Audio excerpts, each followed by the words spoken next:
So I would have teams go out to the sororities with literally dresses, right? They would have Diane and Seven and Rock and Republic and Joe's Jeans, and I would go out to the sorority with like a trunk of clothes, and we would sell it.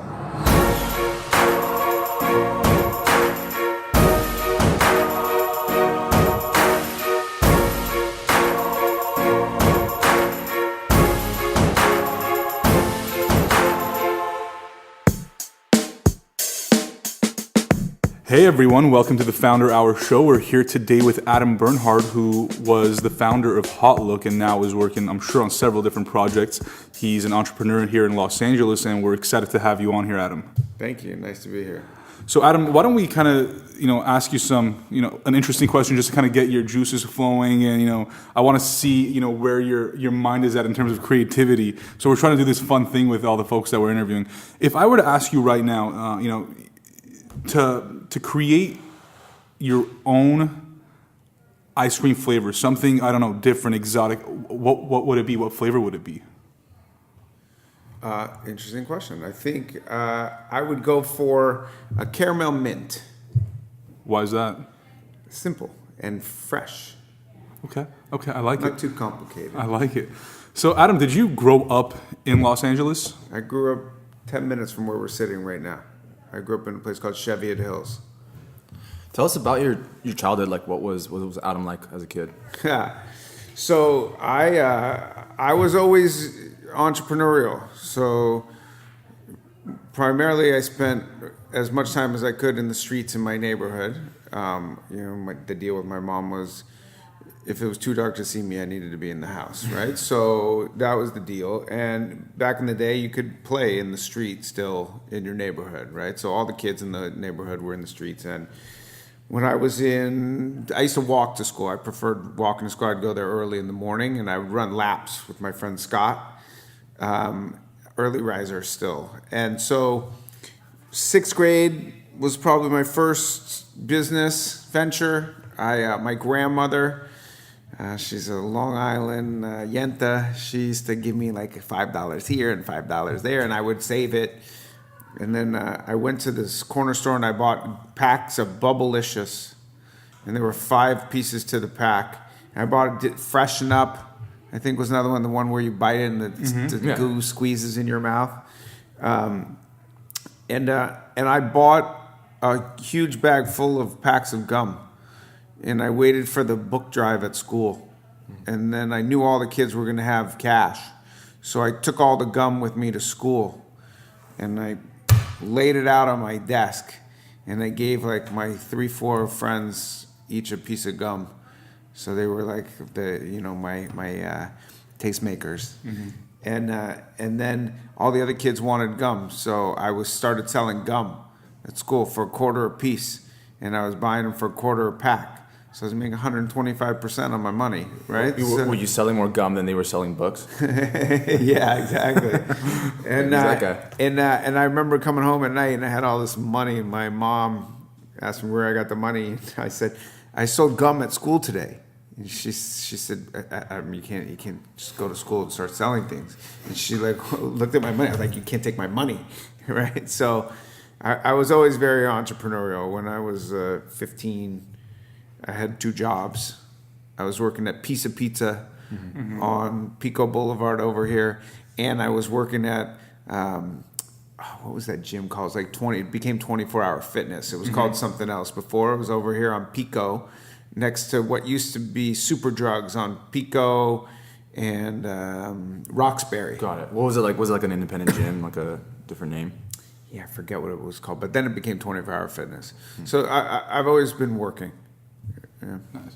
So obviously early on you realized that you have this entrepreneurial spirit, which maybe at the time you didn't know was an entrepreneurial spirit. You didn't really know what it was going to turn into. But what did these several different, early, jobs or, money-making ventures, what did that lead to, when you were, after high school? I think what all of this leads to, and what I talk to a lot of entrepreneurs about, is discipline. Right? So if you're trying to make money, you need to be disciplined. If you're starting your own business, you need to be disciplined, right? You need to be disciplined with how you're doing it, and then what you're doing with the money. And I think those things taught me that. And when you go to college, as you guys know, it's the first time you're on your own. Mm-hmm. And you have to make decisions for yourself that at the time don't seem like they're going to be lifelong decisions, but you realize, and you guys will see, decisions that you make when you're 18 are decisions that can help or hurt you as you move through your life, right? Where you went to school, what you did with your time, did you focus on getting good grades, were you messing around with your friends, and the even to the partner that you choose to date, right? So I think all of those things at an early age led me to have discipline on myself, which, as every partner I've had in my life, romantic partner has said, is that you could be a little less stringent and a little less concerned with organization, but it is something I think you see in a lot of very good entrepreneurs. Organization is very important. So what was your college days like? What was it like? Like, I mean, what did you study? What were you involved with? What were you doing? So when I first came out of high school, I didn't want to go to college. So I got a job working actually over here on Rodeo at a retail store. Which one was it? It was called Ton Sur Ton. Ton Sur Ton? Yeah. It was like a sweatsuit, like high-end sweatsuits. I worked at Fred Siegel from there I went to Fred Siegel, but I worked at Ton Sur Ton. So it was like a Lululemon back then? Not Lululemon, but call it like a nice Adidas. They were nice sweatsuits. They were so like athleisure. Yeah, what is today? Right. In style, people were wearing sweatsuits like you can wear at night now, right? So, and I quickly realized after a few months of that I needed a college education. So I hustled over and just contacted Cal State Northridge. They have a really good undergraduate business school, and went and saw them and said, hey, listen, this is my grades, this is my stuff. I really want to go to school here. And they accepted me for the second semester. Spring admit. Yeah. So went to Northridge, commuted, moved out of my house, right? My mom said, listen, if I'll pay for college. We didn't have a lot of money. She's like, I'll pay for college. You can live here. You want to move out? You pay for it. So got a job working in a restaurant as a waiter and went to college during the day. Adam, you bring up your mom, what was your family's opinion or, what was their advice to you after high school when you decided to kind of forego college for that time being? Is it something that they were supportive of? So my mom, my dad left when I was 8, and my mom had to go to work. She never worked before. And my mom started 5 different businesses. Wow. So she's an entrepreneur. So I learned all that kind of watching her start these companies, some more successful than others. And she was all for, she really wanted me to go to college. My brother was at UCLA. He's kind of the smart one in the family. He went to law school. He's a lawyer. And I was different than him, right? So she encouraged me to get an education. And she's a tough love old Jew. So she said, look, you want to not go to college? Okay, get a job. You're not going to live here and not work. Just bum it out. Yeah, but which was never going to be something I would do. Yeah. And then her thing was, I'll pay for college, and you can live here as long as you want. And I quickly realized that wasn't going to be for me. I needed the education. So you're in college, you're working at a restaurant to pay the bills, and then you graduate? I have one class and one lab left. And you left? I left. You left college? I didn't really know. I thought I had 2 classes left. When we were acquired, when HauteLook was acquired by Nordstrom, my head of PR said, hey, we have to do a press release, and we're going to say you attended Northridge. And I said, you can say whatever you want. I just sold my company for $280 million. I don't care what you say, right? So she said, okay, well, I'm going to talk to them. Like, do you really have 2 classes? They said, yeah. She said, I'm going to find that out. I'm going to help you get your degree. And so she contacted the school and found out I actually only have 1 class and 1 lab to get my degree. But I was done. Yeah. I got what I needed to do, and I was already working. I actually took a year and traveled, but... Okay, so you left to travel. I left and I traveled. I left to travel for a year. I ended up eking out almost 2, right? A year and a half, 2. So you're traveling. What happens then? When do you kind of come back to your day to day, and what do you start doing? So one of my good friends, her husband ran a studio here in L.A., a big studio. He ran Warner Brothers, and he said, she said, I got you a job. And I said, I don't need a job. I'm having a good time. She said, yeah, I see that you're having a good time. It's time for you to go to work. So she got me a job he got me a job working on a movie as a production assistant.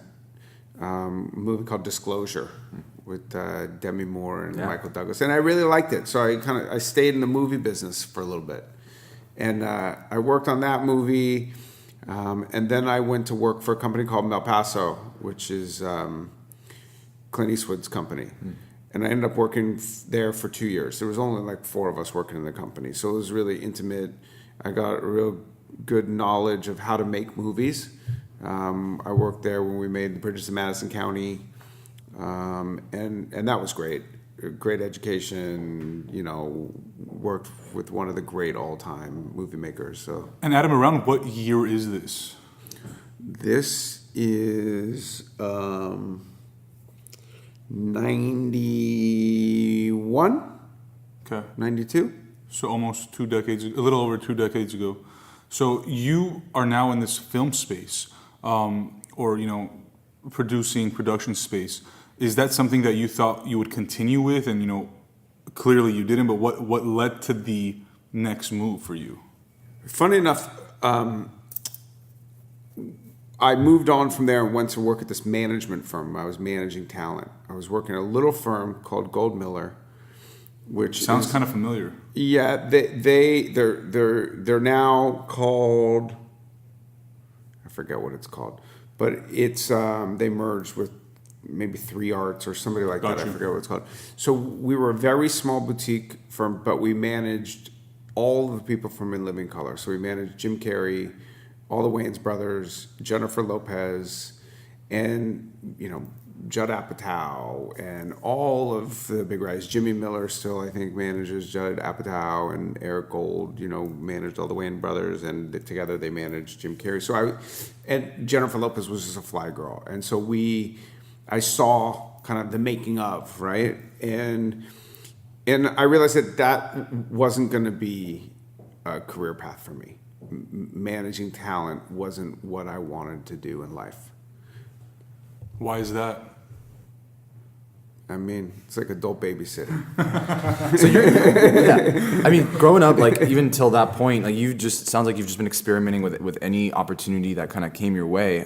Did you have your like focus or I guess sight set on some sort of path, or was it just like kind of, I'm going to take any opportunity I can get and see if I should ride this wave or try something different? Yeah, I think I was young. I was in my early 20s. I was having a really good time. And in those days, LA was very, there was one industry here. So there was the entertainment industry and there wasn't much else, right? It's not like it is today, as we were talking earlier. It wasn't so entrepreneurial. It was very one note. So I was in the note, and I was at a very high level, right? So I saw an opportunity there. I thought, I had a lot of friends in the space, and I thought, this could be interesting. I like making movies. It's sexy. There's money in it. When I looked around, I realized that there's a few guys who were really making a lot of money, and there was a lot of guys living off expense accounts. Yeah. And that wasn't what I wanted to do. I didn't want optics to be driving my life. I didn't want, driving a company car, company meals, and 2 kids in private school and choking on my bank account, right? So And I really am entrepreneurial. Right? I wanted to do something that was going to be different and interesting. And as you know, I say to people, young guys that I coach, it was always about the money, but it was never really about the money. And if all you care about is making money, just move to Wall Street and work, move to New York and work on Wall Street, because you can make an enormous amount of money. But if you're looking to do something interesting, to build a company and kind of change the way things are done, and that's exciting to you, well, then start a company. But if it's just about the money, So did you leave that movie business to start a company? I did. I left there, and there was a little pizzeria here in Beverly Hills called Mulberry Street Pizza that was owned by a guy named Richie Palmer. And I liked what he was doing, and I thought, well, why don't I roll these out into malls? And my stepdad was in the mall business, and so he got me some leases for some pizzerias and food courts, and I raised some capital from some friends, and I was off to the races with a business called Richie's Neighborhood Pizza, and I built 13 of them in mall food courts. And then we had 9/11, and there was a mall scare, and I had all these pizzerias and malls, and people weren't going to malls, and so we ended up having to sell the business and get out with, barely our T-shirt. But I learned a lot. It was my first real business. Adam, I know a lot of people are skeptical of, starting a business when they don't consider themselves, an expert in that domain. If, for example, I love eating, I love cooking, I'm not a chef, but, I'm scared to start my own, restaurant or my own. Why? Well, that's a great question, but, and eventually I figured out that why was because I thought I didn't know more than someone I considered an expert, until I realized that no one is really an expert. Well, that's not true. Well, no one is really an expert when they start. But what did Shake Shack had a big head start. Well, yeah, they had Danny was an amazing restaurateur. Right. But when did you kind of realize and take that leap of faith and say, okay, I'm going to start this pizzeria, or I'm going to grow this pizzeria, but I'm not necessarily a chef or a pizza maker. Well, that's the good thing about being broke. There's no downside. There was no downside. I was in my 20s, and if you fail, as long as you learn something, then you didn't fail. And anybody who comes out of the gate in their first business is a monster success, they're an anomaly. It doesn't usually happen. Every entrepreneur you ever talk to will tell you about the 3 businesses that failed. And as long as you learn something from those, and you don't burn any bridges, and you do it the right way, and you're honorable, people know. Even when you're taking other people's money, you let them know what the risks are. You keep a high level of visibility for them, so they can see what you're doing, and that you're doing the right thing, and that you're trying hard, and you're busting your butt and going to work every day, and leaving it on the field. And you will find success. It might not be the first business, but I think I say to young entrepreneurs, just get in the game, right? Because a business plan is just a piece of paper. A strong financial model will give you way more than a bunch of words on a piece of paper of what the business is going to be, because the business will change. Yeah, definitely. So you ran the pizzeria for a while and you sold it. So now although it wasn't for a lot of money, you sold a business and you kind of have this. Well, we took it apart. You took it apart. We took it apart. This is kind of on the brink of, we're kind of approaching, or just after recession. What's going on with you, at the moment? What are you thinking? Now? No, at that time. Oh, at that time. It wasn't really a recession at that point, right? It was just the bubble, right? So the bubble burst, you had 9/11, you had so many things happening there, right? It was the first, internet, or not even the first, but it was the internet bust. I don't think we're going to bust this time. I think we're okay. So I had to go to work. I had to get a job. I didn't have a business. I didn't have any money. And a friend of mine had a clothing business that was becoming very successful. And he asked me I used to spend a lot of time in Europe, and so he asked me if I could help him launch it internationally. And I thought, well, I can't go to work for somebody, but he was one of my best friends, and so he said, why don't you take a trip with me to Europe? I'll pay for it. You don't have a job right now. You got nothing going on. And why don't you see if you like it? And if you like it, maybe you'll do it, right? And I had a background in apparel from working in, retail stores. And so my mom is in that business. And Was this Joie? Yeah. Okay. This was Joie. So I went to Europe, and I really liked what I saw. So I started running the international business for Joie. And, this is a perfect example. I was living between here in London and going to Asia a couple times a year. And I had a very good worldview of what was happening in the apparel business. And one day, the founder of Joie called me and said, hey, listen, we have some excess supply, some excess inventory. I really don't want to get rid of it in America because my brand isn't really doing well, and it's so small in Europe. Do you have any people who maybe would buy our excess? So let me ask. My girlfriend at the time was president of Jimmy Choo. So I asked her, I said, do you know anybody who would maybe buy some of our excess inventory? She said, well, I get calls a lot for people asking for Jimmy Choo. I'll give you their number. You could call them and see. So I started calling around, asking these guys, hey, and they were like, yeah, we could really use some of your inventory and great prices. So I started selling our excess to people in Europe and Asia and the Middle East, and I saw a huge opportunity there. And Adam, this was under the Joie brand, or you were kind of selling it as your own thing? I was selling it for Joie. So Joie would make the profits off of that? Yeah. Got you. And did you end up starting to, well, yeah, kind of. Well, did you end up selling any other brands, or was it just, at that point, was it just Joie? At that point, it was Joie.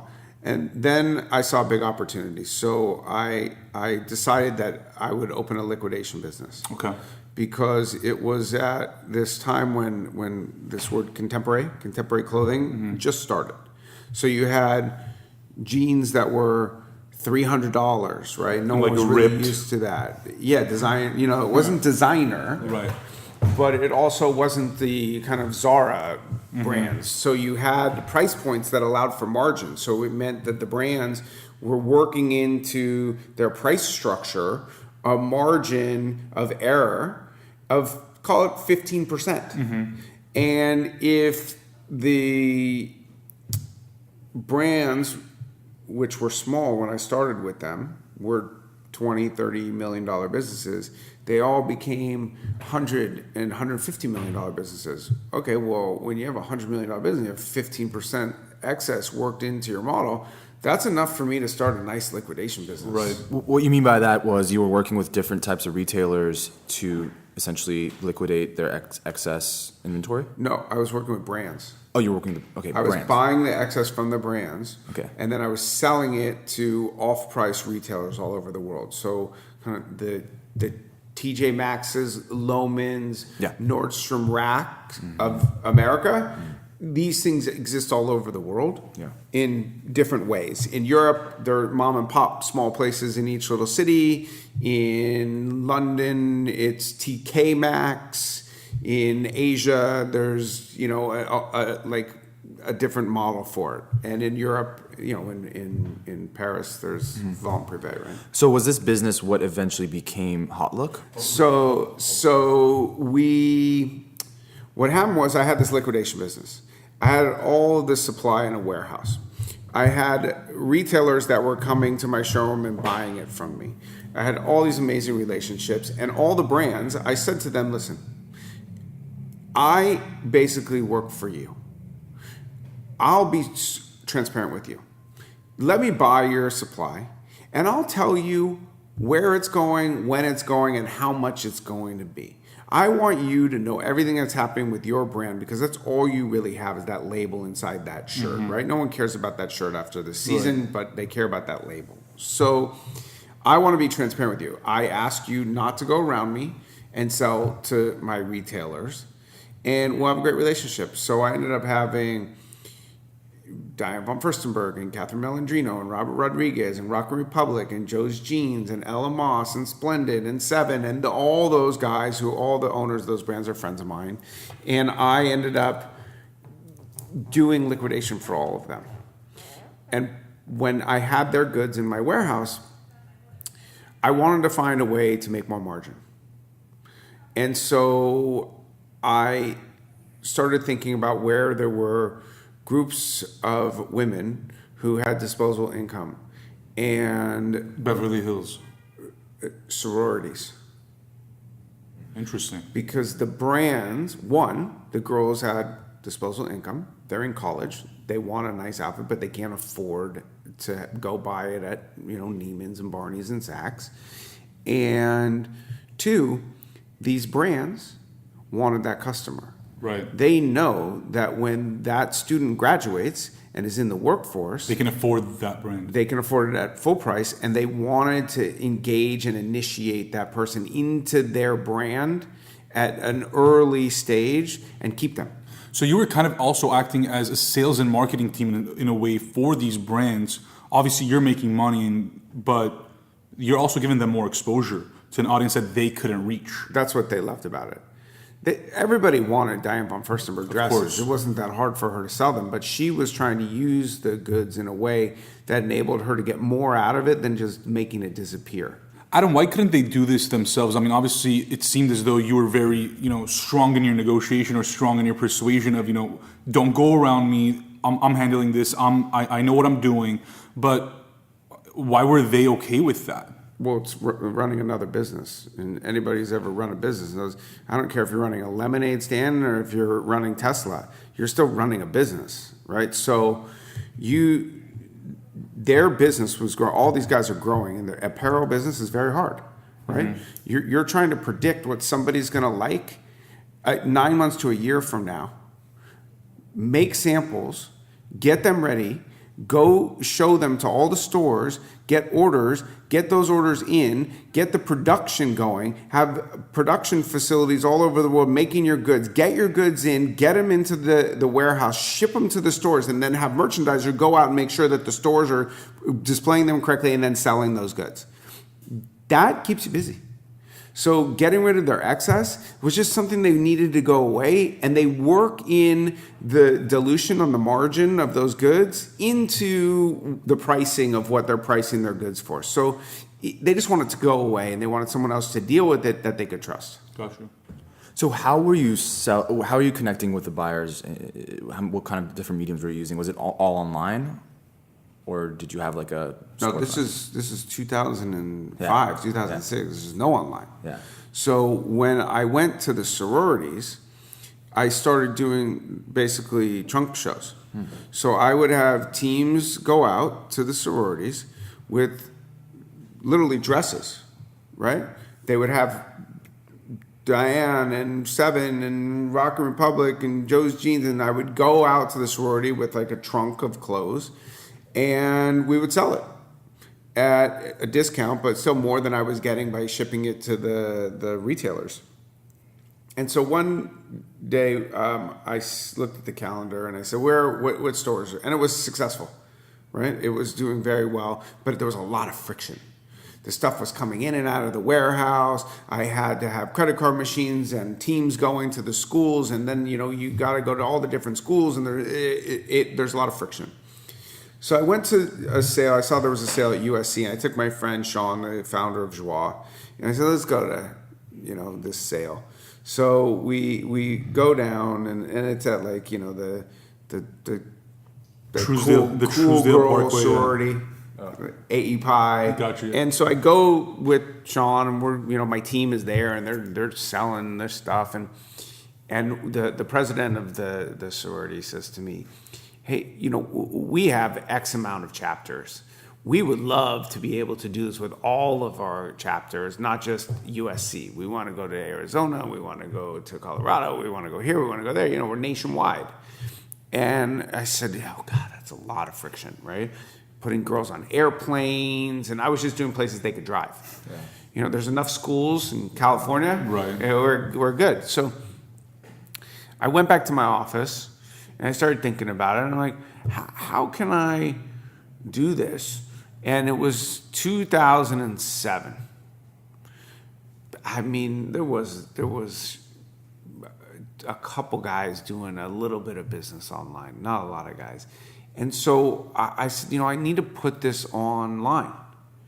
And I need to build a private club for these girls and let the girls tell the other sororities about it. And they'll have a username and password and they can go in, because the brands didn't want their stuff online at that point because it could be detrimental to them, right? Selling it at a discount. So I hired this guy and I built a front end that I plugged into my warehouse management system so I could see the supply. And what I was doing is selling as much as I could, and then whatever I wasn't selling, I already had orders for the stuff from the retailers, right? The discount retailers I would ship out there. So I started building this thing. I had this one guy in the corner of my office, and people would come by, like the president of Loman's and the president of TJ Maxx, and they would come to my office and they would, be buying their stuff, and they say, "What did that guy do?" I see, I'm building this thing. I'm gonna put this thing online for the sororities, and I'm gonna let them come buy the inventory online. And then like a couple of them pat me on the back. "Good luck, kid," And then, lo and behold, later I interviewed both of those people for a job, right, with me to work at HauteLook. Yeah, and I actually ended up hiring a lot of people from the off-price world. And we built the site, and in in November of 2007, there was this thing called Daily Candy. Danny Levy, I knew through a friend, and I asked her, I saw it was a bigger opportunity. I was like, maybe we should go a little broader than just the sororities. So I asked, I had no money to do any marketing. I asked Danny Levy if she could write a little thing about us, non-paid. Mm-hmm. And she wrote a thing, and first day I got 15,000 members. Wow. 15,000 members. 15,000 members. I didn't even have a site running yet. Just to log in. These are paid members, or they're just... No, but they gave me their email address and asked for an email.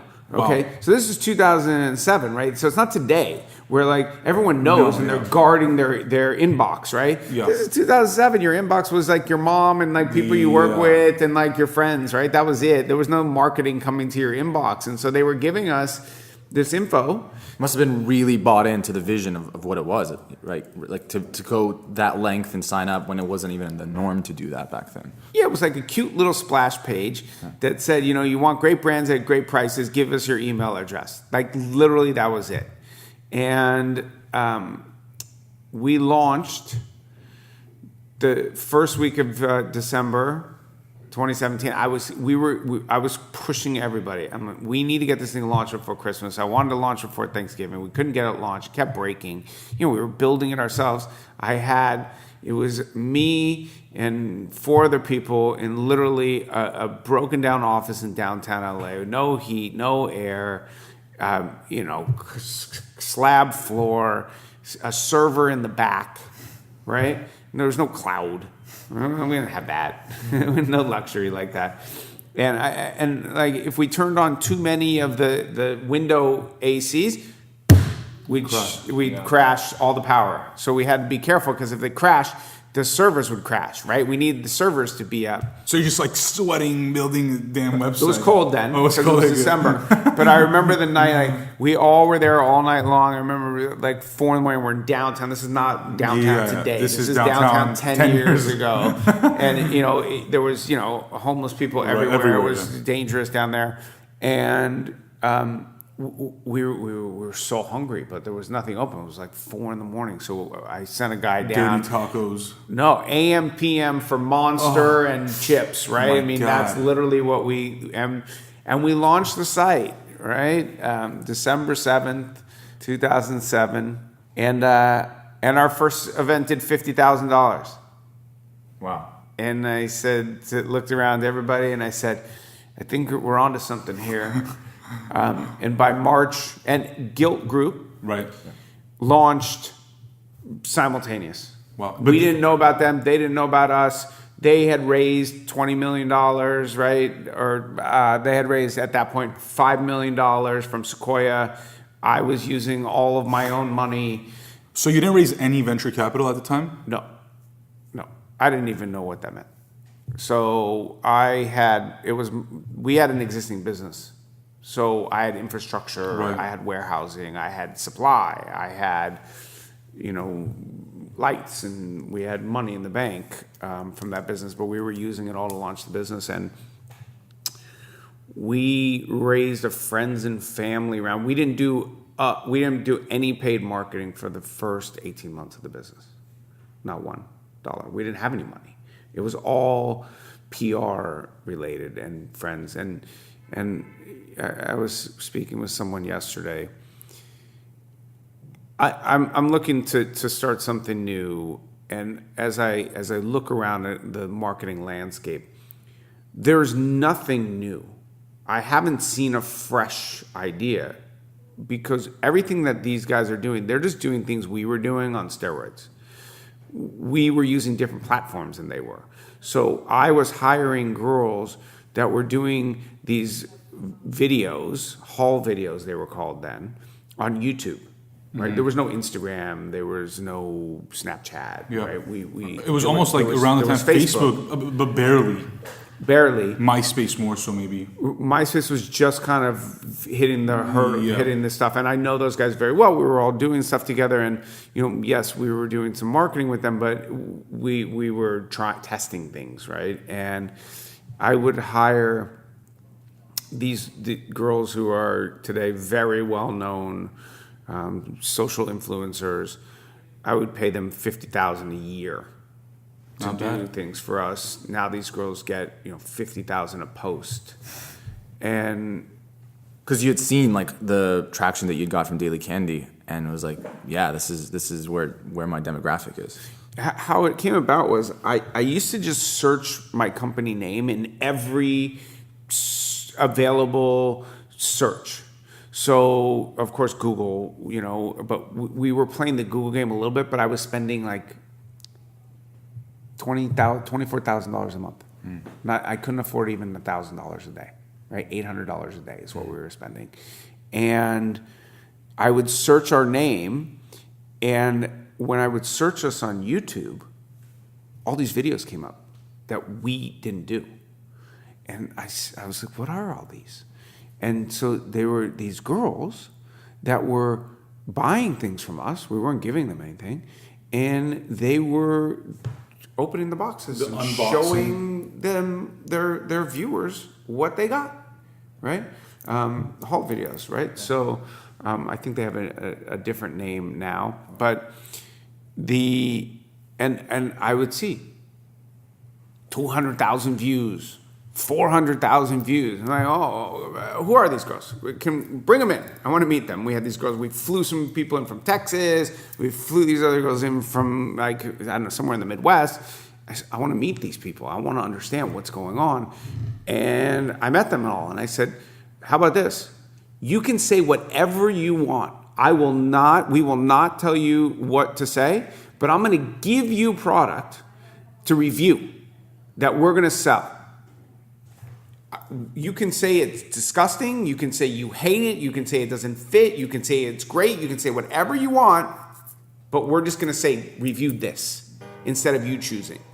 That's the only thing that we did, and we would give them services and things like that. But and sometimes they would review and say this stuff is terrible. Stuff that we were selling, that stuff would sell even better.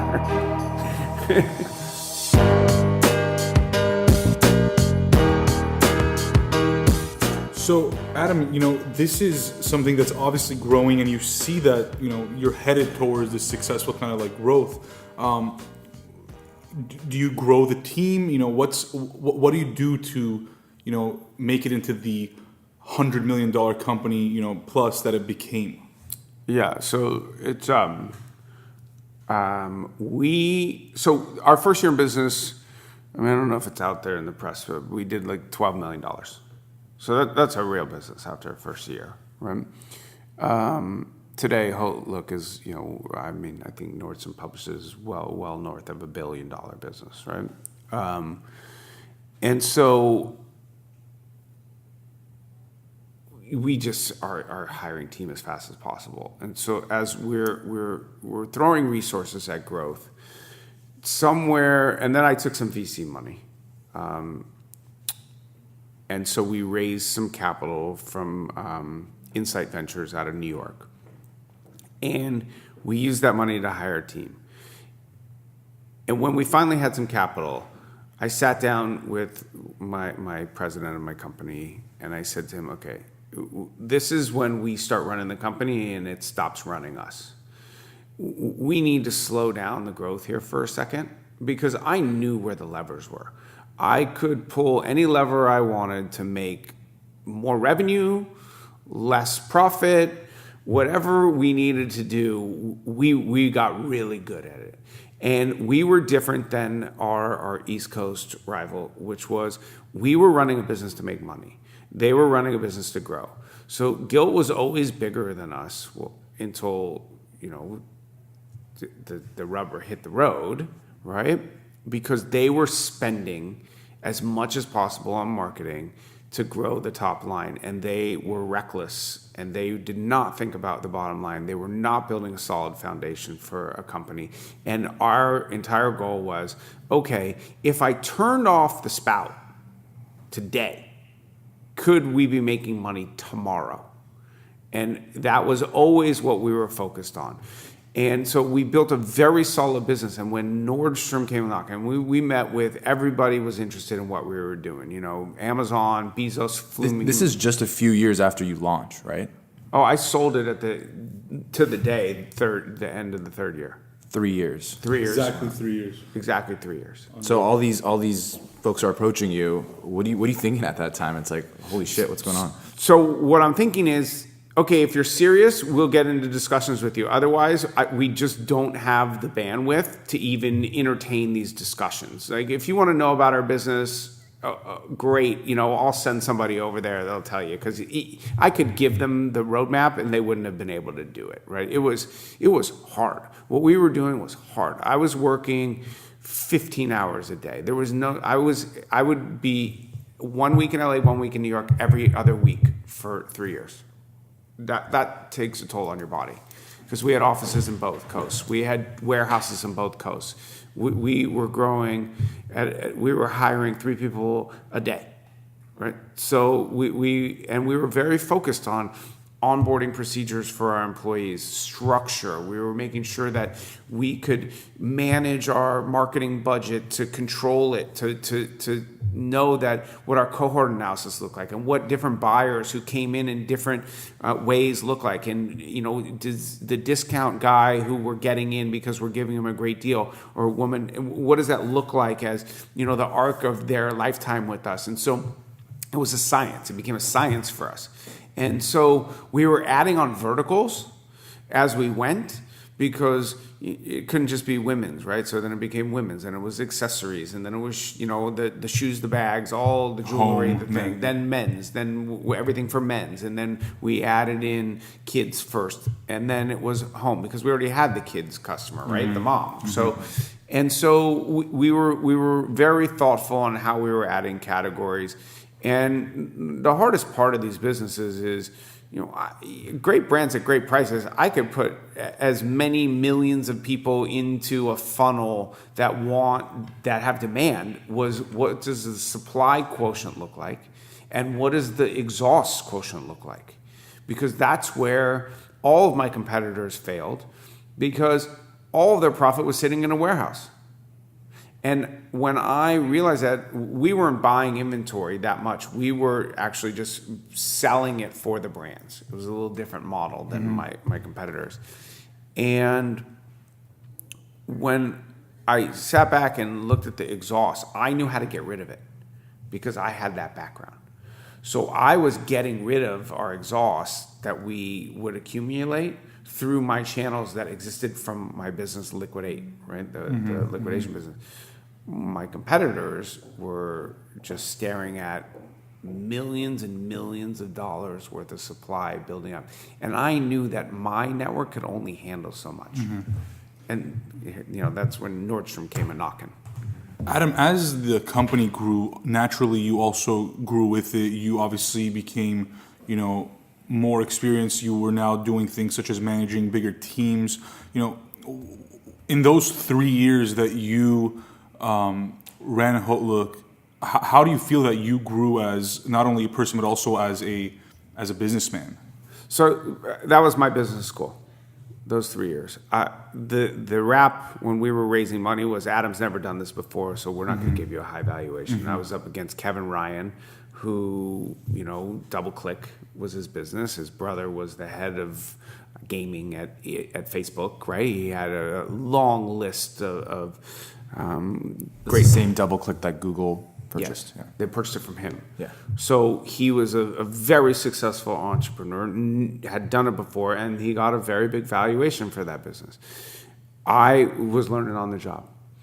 And I was not afraid to hire people that knew more than I did.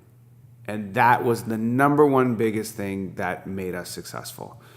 Everybody that I hired in a C-level position knew how to do their job better than I did. And I trusted them to do it. And I think that's the thing that all of my venture capital guys and my angel investors would say if they came in here was, Adam was okay saying he didn't know how to do something and hiring the team around him that was good at that. So you said Nordstrom comes knocking at your door, and you obviously, they acquired HauteLook for hundreds of millions of dollars. And this was actually the first time a traditional retailer had purchased an online apparel sales business, right? What's going on through your mind at that point? So, very exciting times, right? I mean, for me, I had started a few businesses. This one was very successful. And then I wanted to do my tenure. I didn't want to leave. I didn't want to be one of those entrepreneurs who sells their business for all this money and then just walks away. It was my baby. And I did every day. I stayed the 3 years that I had signed up for. So I respect the Nordstrom family immensely. They are some of the best retailers on the planet. And as a family, I've never met a more solid family that says what they're going to do and does what they say, right? They are as solid as you can be. And to have them as partners, I sold my company to a 112-year-old business at the time, still run by people with the last name Nordstrom, with the valuation at that point was somewhere, I forget what it was, maybe $10 billion valuation. And I got an education of what corporate America looks like with the greatest guys that you could possibly imagine. My president, who worked with me from 6 months into the business, he's still there. He runs all online off-price for Nordstrom today. And we built them NordstromRack.com, which is run by the HauteLook team. Adam, so you had said a little bit earlier that there were several suitors essentially for HauteLook. Why did you end up ultimately going with Nordstrom as, this long-term partner / team that's going to come in and, essentially grow the baby that you had brought to life? So there was no more exciting meeting than me and two of my head of marketing and my president going and sitting across the table from Jeff Bezos. Right, so it was me and Terry and Greg and Jeff Bezos, Jeff Wilkie.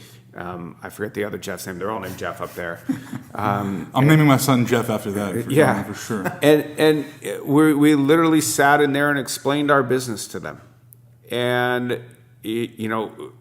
I said when we walked out of the meeting to my guys, we need to buy Amazon stock. This guy knew our business better than we did. This is Bezos? Bezos. He shot holes in all the areas that were problematic for us. I mean, he at that point, I said, this is the greatest online retailer of all time. Did he have hair at the time? No. And he had that big laugh, and like we're all in there, and when he starts laughing, you don't know what to do, right? Are you supposed to laugh? Or he really liked our business, and they wanted to buy it. They made us an offer. They wanted to buy it. We had subsequent follow-up meetings, and eBay was around, and those guys were around. Private equity was around. And we ultimately decided that the price wasn't right for us, and the fit wasn't right. And we took some money from our VC because we needed some capital to keep up with the competitors. And about 6 months later, through a friendship, the Nordstrom conversations with me and their banker started up again. And we had given them the kind of quick, like, hey, this is our business, and we never heard from them again. So we thought that those discussions were over. And then they said, look, we're really interested. And I recognized that even more than Amazon, they were the perfect fit for us because they had all of the supply that we needed. And they had the exhaust solution, as I told you. These are the two big issues. I could shove more demand into a great brands for great prices portfolio than you could imagine for very inexpensive marketing. But the supply and the exhaust were the ultimate problems of the business, and they solved both of those. Yeah. So they acquire you, and you remain as CEO for a couple of years, and then you stepped down after 3 years. Mm-hmm. Why did you step down? I had done what I wanted to do, and as an entrepreneur, the corporate environment, as HauteLook became more and more a division and less entity owned by Nordstrom, it was apparent that it was time for me to go, and I wanted to have a baby and like do all that kind of fun stuff and be around the house, and I kind of had worked so hard on so many things. I needed a break, personally, because I'll say I probably worked even harder and longer hours after I sold the business. Because I felt like I owed it to them. Those guys really did what they said they were going to do. They changed my life forever and my family's life forever. And I felt like I owed it to them. So I was burnt. Mm-hmm. It was 6 years of intense growth personally. Yeah. And it was time for me just to take a break. Yeah, I mean, you had this quick growth, and you sold, and you're still young at this time. Like, what have you been up to in the last 4 years since then, and what do you see your future looking like? Will you start another business ever again, or are you kind of just? I know you're advising a lot of companies and investor as well. Yeah, I think. Well, first I was a cliche, right? I went and trekked Machu Picchu and spent a month in South America and went to Patagonia and went and swam with the sharks, off the coast of Papua New Guinea, and I did all of those things that I never really had time to do. Right, my vacations were 2 days. Right, I had a weekend because I worked pretty much every weekend, but I would go and as my fiance would say at the time, why are we even going on vacation? You work the entire time. It takes you 3 days to calm down, and we're here for 5 days, and then you're like, I got to start seeing what's going on because you're gearing up to go back to work. It's like we have 48 hours of fun, right? So why do we do this? And so I came out of that, and after kind of doing all that stuff that I really wanted to do, I started working with young entrepreneurs and angel investing in some things, and that was all right, but I think for me, I miss the being in the trenches. I like it. I like going to work every day, and I like strategizing. I like thinking about the business, and I like the competition. So after that time, what did you decide to do? What's the next move for you, or is there a next move? Yeah, so you get a little jaded, right? So you have to then weigh the risk and the reward, and the risk and the reward doesn't come down to finances then, right? So the risk and the reward is time, right? Because I have X amount of time. I, love hanging out with my kid, and every minute that I go to work, I don't have to hang out with him, right? And so that's where the risk and the reward balance is. So he's got an age now where he's going to start to go to school, and so he won't be around as much. So now I really am thinking about, okay, I have some bandwidth, and I have some ideas of things that I are in my notebook that I've been kicking around for years, and I'm ready to start putting those ideas into the diligence mode. So I've done summer in the diligence mode, and once I sink my teeth into something, like I said earlier, I'm just looking at this marketing machine, and if it's not a very unique idea that's going to have some viral component to it, just fighting the Google kind of agency now that that's all agencies now, right? You don't even need to build it in-house anymore. You got agencies that manage your Instagram. You got agencies that manage your Facebook. They all have now geared their business towards that. Well, that takes so much capital. And am I excited about doing that just to make more money? No. Changing the way something is done, or finding a unique idea that people want to talk about, is what I'm after. And that's what excites me. Just going to work to make more money is not on the top of my list of things to do.